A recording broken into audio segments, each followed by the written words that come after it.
Egypt or Kemet had to be African. Number one, the Kemites themselves wrote it in the Papyrus of Hunefa. Let me stop here, by the way, too, because we talked about Somalia this morning. I want you to understand Somalia is ancient Puanit. It is that the land where the Kemites said that they went back to visit the gods. Right now, where we are blowing up, was where Kemites sailed up happy. Puanit is the land where Hatshepsut sent an entire fleet of people to meet with her cousin, who was the ruler of Punt. Somalia today was Punt yesterday, the land of the gods.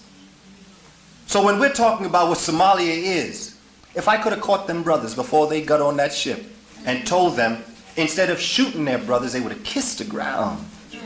They went back to our holy land, what Dr. Richard King calls Kui land, the land of everything and all. Consciousness came about in this area.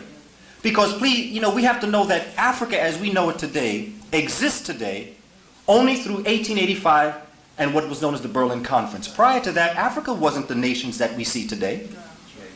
Somalia was related to, Punt was related to Kush, as you can see with Hatshepsut, and the queen of Punt at the time. They were related, they were cousins.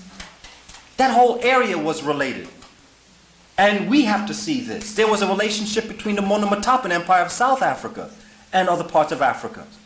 So we have got to look at this as an all-inclusive, an all-encompassing, holistic experience. But let's go back now, because I just want to say that about Somalia. Because I want you to understand what they're doing in Mogadishu. That's the Holy Land. Okay, number one, in the Papyrus of Hunefa, the ancient Kemites themselves claim to have come from the foothills, have originated at the foothills of the Mountain of the Moon. In the central part of Africa, around Kenya, Uganda, and Tanzania, there are two mountain ranges. One, Kilimanjaro,